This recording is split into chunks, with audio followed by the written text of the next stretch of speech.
All right, welcome into our latest video daily football fix, and today we're going to do one that's kind of near and dear to our hearts because Robbie and I have been through this for a long time. Oh yeah, we're old men now, Pat. We've been old men. Oh, I know. We're older men. We're now we do get the senior discount at Marriott. I know. That's good. But in following Florida football pretty much most of our lives, we've seen some great teams come through, and until 1991, Florida never won the SEC and held on to it. So there have been some great teams during that time and since then that didn't win anything. They got no trophies, no championships, no rings, although I think a couple of them may have bought rings.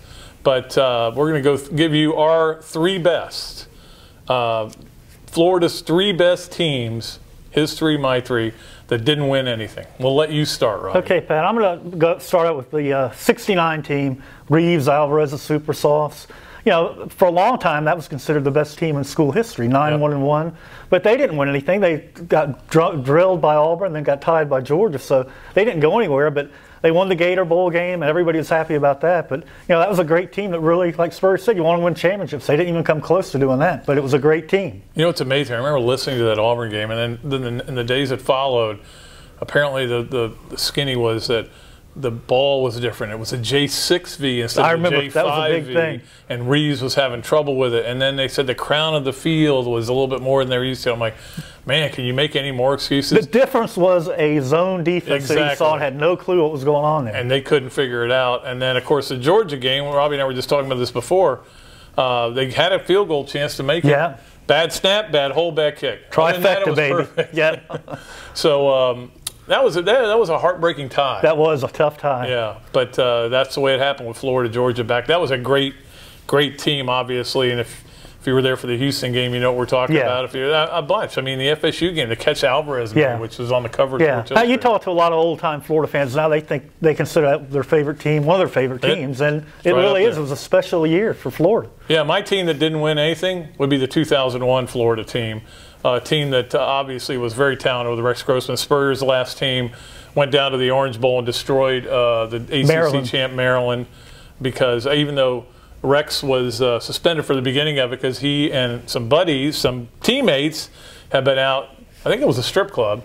They were out too late. They missed curfew. The other guys didn't get suspended. It's like Doug Johnson. You only suspend the quarterback. Yeah. But when he finally, Spurrier at one point just went, go in there and win the game. He unleashed them, and man, he took off. And then it was a blowout. But that team was so great. Lost because they couldn't tackle Travis Stevens to Tennessee in a game that was postponed by 9/11. Don't use that as an excuse, anybody. No, it's not. It's very insensitive. But it certainly was a different kind of atmosphere. And, of course, lost at Auburn as well. But that team was ridiculous. When you look at the numbers they put up. And what they did at LSU, they blew them out on the road like you've never seen before. Grossman was incredible. Look, I don't think – you can't put a statue up. You can't put him in the Ring of Honor, but that's a whole other argument. But I think Grossman was – he was the best pure passer, maybe. Best pure passer Florida's ever had. And they had a lot of weapons on that team as well. And they had a great defense. Just had 4 bad plays in that Tennessee game. You knew I jinxed them when I arranged to have a babysitter for the Rose Bowl. That was they got to blame you for that. They should. All right, my next team is the 1975 team. It's one of my favorite teams ever. I was in school then, and it was. I was with you. Golly, it had so much talent. The Wishbone. Oh, it was unbelievable when they got going. They went up. We went up with them to NC State. Lost on a controversial call. 8-7, I think it was. 8-7, 2-point conversion. Guy never even saw the end zone. They called it a touchdown. It's in Raleigh. Lou Holtz. I haven't let it go. No, you're right. And then Larry Brinson fumbles as they're driving down for the winning field goal. I haven't let that go either, Larry.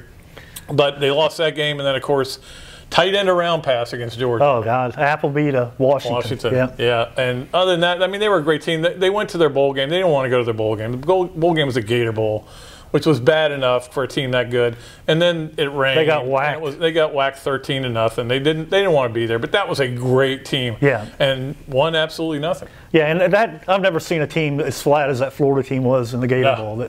To have that much talent to play like that was unbelievable. But a great team. But it was a great team, and just could not quite get over the hump. My second team is '85 team, another 9-1-1 team. But it was a team on probation. They got tied by Rutgers. Then they went to #1 in the country after beating Auburn on the road. Play Georgia next week. What happens? 24-3. 24-3. So, a great team that had no chance to go anywhere. But you look back at the talent on the team, the Teal, Frankie Neal, great team, and just didn't have a chance to go anywhere. The John L. Williams was ridiculous. Neil John Anderson, L. and Neil Anderson, Kerwin Bell. Obviously, it was his second year. That was a great team that had to go through a lot, and they had to play with that hanging over their heads that they couldn't play for an SEC championship. Yeah, that was rough, and they stayed focused throughout most of the year and put up some incredible numbers on offense. It was a great team to watch. And you say, well, what about the '84 team? Because they won an SEC championship. It got taken away. They got the trophy. The trophy is over there somewhere, I'm convinced, but nobody will ever. I think it's under a. I think there's like a light shining on it in some corner, that. But they got rings and they consider themselves champions. So we're not including them. We're only going to the '85 because '85 could not play for it. But that was. An incredible football team. Yeah. Your next one, Robbie? Again, a team that was hindered by probation, which it didn't deserve. The '90 team, Spurrier's first team that went 9-2, and that whole year of the invention of the fun and gun, the offense coming to Florida, going up down the field. It's one of my favorite teams just because they went from so bad on offense to so great, and they won 9 games, 9-2, but didn't have a chance to go anywhere because of the probation. And man, they didn't deserve it. And Spurrier let everybody know they didn't deserve that. That team didn't deserve to. If he walked in here right now, he would tell us. Yeah, he would. Yeah, but he still considers that a championship team. Yeah. But technically, they didn't win anything. Didn't win anything. First in the SEC, and of course, clobbered Georgia for a lot of years. Oh yeah, that's when you knew things were really different around here. But for a lot of years, that team and the '84 and '85 teams were up on the wall. Yeah. I lobbied once Spurrier left to get him down because the only reason they were up there was because Spurrier wanted 90 up there. Yeah. But you couldn't put 90 up there without '84 and '85. You had to, yeah. None of them needed to be up there. As great as they were, you didn't need to explain to anybody why you had these 3 teams. Until you actually officially do it, it doesn't go on the wall. And here's the reason. Oh, why are those teams up there? Because they cheated. Yeah.